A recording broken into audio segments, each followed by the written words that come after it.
Muy buenos días, estimados hermanos y amigos que se conectan en este momento para que estudiemos juntos la palabra de Dios. Vamos a orar pidiéndole al Señor su bendición para que todo pensamiento que no sea de Él sea quitado y que sin ningún estorbo podamos estudiar y aprender mejor la palabra de Dios. Oremos. Amado Dios y Padre de nuestro Señor Jesucristo, te bendecimos y te damos gracias por el privilegio que tenemos, Señor, de poder leer y estudiar tu palabra y poder compartirla, Señor. Te pedimos que quites todo pensamiento que no sea tuyo, que quites todo problema, Padre, que nos esté aquejando, para que podamos concentrarnos y gozarnos en el estudio de tu palabra, para conocerte mejor, Señor, y descansar en tus hermosas promesas para nosotros. Ponemos en tus manos toda enfermedad, todo problema y toda circunstancia que nos esté preocupando, Señor, en el nombre de Jesús.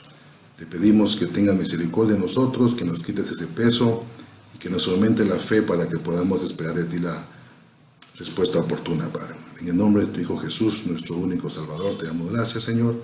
Amén y amén. Vamos a estudiar o continuar estudiando la palabra de Dios y estudiando al Dios de la Biblia. Hago la observación del Dios de la Biblia porque a veces cuando se habla de Dios, pues no sabemos de qué estamos hablando. Al famoso científico Albert Einstein, cada vez que llegaba a una universidad le preguntaban: señor Einstein, ¿usted cree en Dios? Y la respuesta de Einstein era la siguiente: creo en el Dios de Spinoza, que se revela en la armonía ordenada y de lo que existe, no en un Dios que se preocupa por el destino y las acciones de los seres humanos. Esa era la definición que tenía Einstein, pero no es la definición que la Biblia nos da de Dios. Nosotros tenemos que entender que Dios se revela en su palabra, se revela en su Biblia, tal y como Él quiere que nosotros le conozcamos. Cualquier otra idea que tengamos de Dios es una imagen, y Dios mismo dijo: no te harás imagen de ninguna semejanza. Y se refería no solo a las imágenes que puedan ser hechas como esculturas, sino también cualquier imaginación que tengamos de Dios que no sea la que Dios reveló en su palabra, también es idolatría. Hoy vamos a empezar nuestra lectura de la Biblia en el libro de Hebreos, en su capítulo 1, y vamos a leer versículo 1 y 2. Si tiene su Biblia a la mano, la puede abrir en Hebreos, capítulo 1, versículos 1 y 2, que dice así: en el nombre de nuestro Señor y Salvador Jesucristo. Dios, habiendo hablado muchas veces y de muchas maneras en otro tiempo a los padres por los profetas, en estos postreros días nos ha hablado por el Hijo, a quien constituyó heredero de todo y por quien asimismo hizo el universo. Dios no es una cuestión que los hombres inventemos. Dios, Él mismo se ha procurado manifestarse al hombre. Le ha hablado al hombre. Cuando uno ve la Biblia, hay más de 3.700 pasajes que hablan de que o Dios habló con el hombre o que el hombre habló con Dios. El Dios de la Biblia es un Dios que habla, y a diferencia de otros dioses, es un Dios que se preocupa por los actos humanos y por el destino de este ser humano. Si nosotros estudiamos toda la Biblia, nos vamos a dar cuenta que antes de que el hombre fuera puesto en el huerto, hubo un conflicto en el cielo, donde Satanás se rebeló y fue expulsado del cielo. Satanás es el enemigo de Dios, y cuando fue expulsado del cielo, vino a la tierra y vino a destruir lo que Dios había creado. Por eso fue que allá en el Edén nosotros encontramos la historia de la caída del hombre. La historia cuando Satanás fue a tentar a Eva y a Adán para que desobedecieran a Dios. Una historia bastante conocida que no la vamos a leer, pero si nosotros hacemos memoria, recordaremos que la serpiente engañó primero a Eva y luego a Adán, y ambos comieron del fruto que Dios les había prohibido. Como consecuencia de haber comido ese fruto, se dieron cuenta que estaban desnudos, y cuando oyeron la voz de Dios tuvieron miedo y se escondieron. Eso es lo que hace el pecado. Cuando desobedecemos a Dios, ahora tenemos miedo a Dios y nos escondemos de Él. El diablo había pensado que con esa acción de hacer al hombre pecar, había logrado destruir al hombre y destruir la obra de Dios. Pero nadie, ni el mismo diablo, pensó en que Dios iba a hacer un movimiento inesperado. Lejos de destruir al hombre, Dios le cubre su desnudez y le hace una promesa. Y le dice que de su mujer van a ser un día el que va a destruir a la serpiente y va a ser el salvador de todos nosotros. Dios es un Dios de misericordia, es un Dios de amor. En el huerto Dios hablaba con Adán y Eva.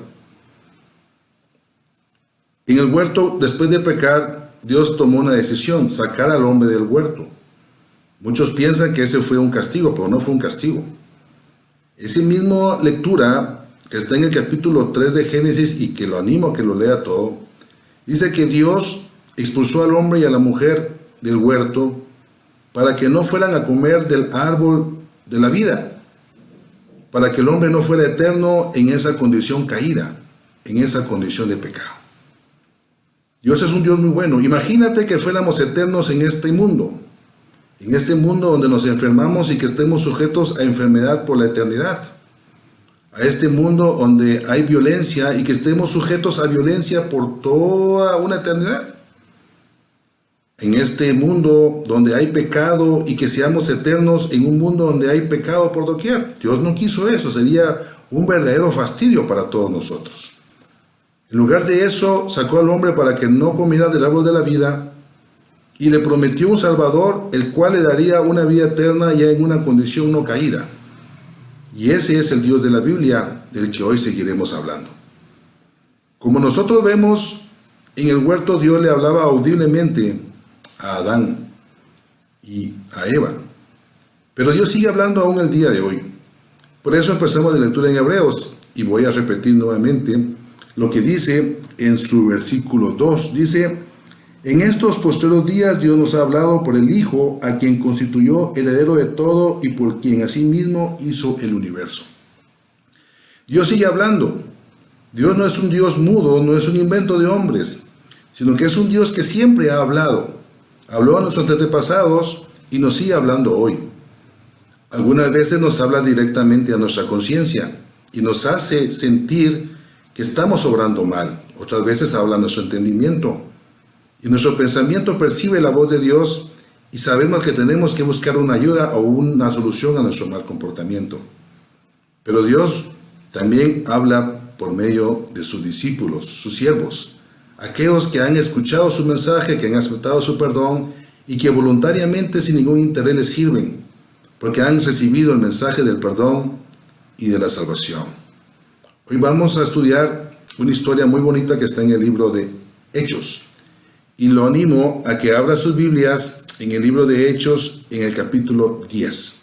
Y vamos a leer del versículo 30 al versículo 43. Hechos, capítulo 10, versículos 30 al 43, dice así en el nombre de Jesús. Entonces Cornelio dijo: hace 4 días que a esa hora yo estaba en ayunas, y a la hora 9, mientras oraba en mi casa, vi que se puso delante de mí un varón con vestido resplandeciente. Y dijo: Cornelio, tu oración ha sido oída y tus limosnas han sido recordadas delante de Dios. Envía pues a Jope y haz venir a Simón, el que tiene por sobrenombre Pedro, el cual mora en casa de Simón, un curtidor junto al mar, y cuando llegue él te hablará. Así que luego envié por ti y tú has hecho bien en venir. Ahora pues, todos nosotros estamos aquí en la presencia de Dios para oír todo lo que Dios te ha mandado. Entonces Pedro, abriendo la boca, dijo: en verdad comprendo que Dios no hace acepción de personas, sino que en toda nación se agrada del que le teme y hace justicia.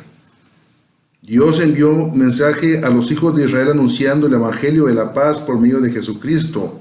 Este es Señor de todos. Vosotros sabéis lo que se divulgó por toda Judea, comenzando desde Galilea, después del bautismo que predicó Juan, cómo Dios ungió con el Espíritu Santo y con poder a Jesús de Nazaret, y cómo éste anduvo haciendo bienes y sanando a todos los oprimidos por el diablo, porque Dios estaba con él. Y nosotros somos testigos de todas las cosas que Jesús hizo en la tierra de Judea y en Jerusalén, a quien mataron colgándole en un madero. A este levantó Dios al tercer día, e hizo que se manifestase, no a todo el pueblo, sino a los testigos que Dios había ordenado de antemano, a nosotros que comimos y vivimos con él después que resucitó de los muertos.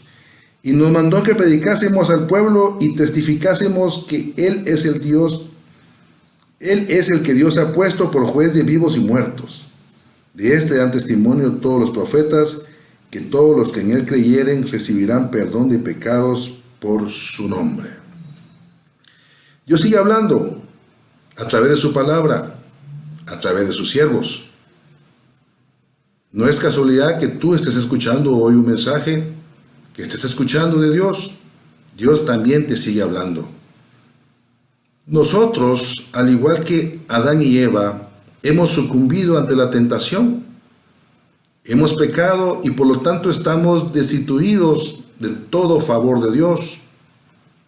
Pero Dios no se olvidó de nosotros. Prometió un Salvador y envió a su Hijo a morir en la cruz por pagar todos nuestros pecados y de esa manera reconciliarnos con Dios y darnos la esperanza de la salvación y la vida eterna. Cornelio era una persona justa, que oraba a Dios, que ayunaba, pero aún tenía que escuchar de ese Dios, escuchar el mensaje de salvación. Porque Cornelio hacía todas estas cosas, pero aún no había entendido que había salvación, perdón de pecados y vida eterna. Entonces Dios mandó a uno de sus siervos, en este caso mandó a Pedro, para que le fuera a hablar, para que le fuera a testificar de ese Dios verdadero, de ese Dios que siempre ha hablado y sigue hablando, y que se manifiesta a los hombres. No un Dios inventado por los hombres, sino el mismo Dios creador del universo, creador del hombre, que sí se preocupa por los actos humanos y por el destino nuestro. Dios se preocupa por nuestros actos porque Él sabe cómo nos creó. Cuando nosotros vivimos una vida llena de pecado, en primer lugar perdemos la comunión con Dios. Segundo, nos volvemos insensibles y cada vez nos vamos volviendo seres humanos menos sensibles y más depravados. Cada vez que nosotros nos hundimos en el pecado, vamos en un descenso más abajo, porque el pecado es progresivo y no se detiene. Por eso Dios sí se preocupa por nuestros actos. Además, Dios, cuando creó el mundo, estableció sus reglas. Adán y Eva fueron expulsados del huerto como consecuencia de su pecado. Nosotros también estamos expulsados de la gloria de Dios, estamos expulsados del cielo a causa de nuestro pecado. Pero Dios ha mandado el mensaje por medio de sus profetas, por medio de su Hijo y hoy por medio de sus discípulos, que hay perdón para cualquier pecado que nosotros hayamos hecho. Las consecuencias del perdón de nuestros pecados es, en primer lugar, reconciliarnos con Dios. No ver a Dios como un enemigo, sino verlo como el Dios que antes de castigarnos, al igual que Adán y Eva, está dispuesto a cubrir nuestra desnudez como lo hizo con Adán y Eva con pieles, para que ya no sintieran la vergüenza de su pecado. También recuperamos la paz. El perdón de pecado nos da paz, nos quita un peso encima. La misma palabra dice, no hay paz para el impío. Quizás tu vida estás atormentado en tu vida, sientes que no tienes paz, te sientes oprimido. Cualquiera que sea tu pecado. Es el alcohol, no puedes dejar de fumar, dependes de una droga, el sexo se ha vuelto incontrolable para ti. No hay paz para ti, porque la Biblia dice que Dios dijo que no había paz para el impío. Pero sí hay paz para todo aquel que recibe el mensaje del perdón de Dios. Hay paz para todo aquel que escucha a Dios, que escucha el llamado de Dios a que recibamos a Jesucristo su Hijo como el único capaz de darnos paz, el único capaz de perdonar nuestros pecados y el único capaz de darnos la vida eterna. O quizás tú eres como Cornelio, quizás tu vida no se ha hundido en el pecado, quizás has vivido una vida correcta, has tratado de agradar a Dios, pero aún no sabías que Dios se preocupa por tus actos y por tu destino eterno. Quizás no sabías que Dios quiere que tú tengas vida eterna. El cielo no es aquí en la tierra por muy bien que te vaya. Aquí siempre van a haber problemas y tribulaciones. Si no, mira cómo estamos viviendo hoy. Hoy es el COVID el que tiene a mucha gente atemorizada. Cuando yo era joven, el problema era la guerra de guerrillas. Tú salías a la calle y no sabías si ibas a encontrar un enfrentamiento armado o un muerto a causa de ese enfrentamiento político o militar. En este mundo, dijo el Señor Jesús, siempre tendremos aflicción. Pero Dios nos ha prometido una vida eterna donde no reina la maldad, donde no reina el diablo, donde reina Dios. Una eternidad donde podamos tener una vida plena, sin enfermedades, libre de todo temor. Esa paz la podemos empezar a experimentar desde esta misma tierra. Cuando recibimos a Dios en nuestro corazón, recibimos una paz que sobrepasa todo entendimiento y es gratuita para todos.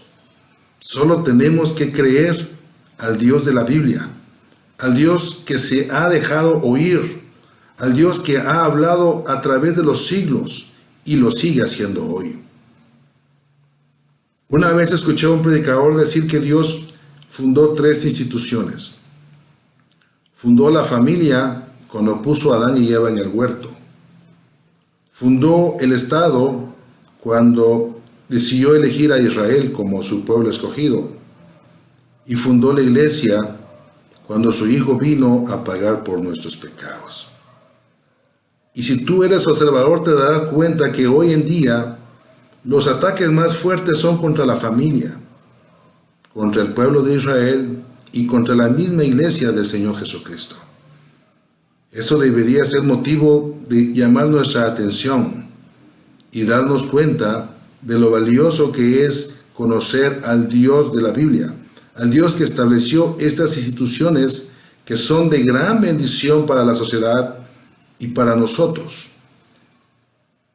Y ese mismo Dios estableció que un día todos muramos y vayamos a un juicio, a vida eterna a los que hemos aceptado el regalo del perdón y a una condenación que escogemos cuando rechazamos al Hijo de Dios. Quizás tú ya has escuchado el llamado de Dios para tu vida. Quizás tú estás deseando recibir el perdón de Dios y de esta manera recibir paz, salvación y vida eterna. Si tú ya has escuchado a Dios hablarte y quieres hacer hoy esa oración, yo te invito a que cierres tus ojos. Voy a hacer una oración para guiarte, para que tú puedas conocer más de cerca y personalmente al Dios de la Biblia, al único Dios que habla, al único Dios que puede perdonarte, darte paz, darte el perdón de pecados y vida eterna. Ora conmigo. Amado Padre y Dios de nuestro Señor Jesucristo, te agradezco, Señor, que nos hayas hablado siempre con tu palabra, con tu Espíritu Santo, que mueve a tus siervos para predicar el Evangelio del perdón y la salvación. Reconozco, Señor, que he pecado, reconozco que toda angustia que tengo es por las malas decisiones de no haber obedecido tu voluntad. Pero reconozco, Señor, que tu palabra es la verdad, reconozco que Jesucristo es tu Hijo, que vino a morir en una cruz para pagar mis pecados. Yo quiero el perdón de mis pecados, yo quiero reconciliarme contigo, yo quiero la salvación y la vida eterna que tú has ofrecido. La recibo por la fe en el nombre santo de Jesucristo tu Hijo. Amén. Si tú has hecho esta oración conmigo, te felicito y te animo a que abras tu Biblia, que la leas todos los días, aunque no entiendas todo, que le ores al Señor agradeciéndole que te haya hecho su Hijo. Y te invito a que escuches los mensajes que estamos transmitiendo para que tu vida espiritual crezca, para que tu fe aumente y tu relación con Dios sea cada día mejor y puedas disfrutar todos los beneficios de ser un hijo de Dios. Te bendecimos en el nombre de Jesús. Amén.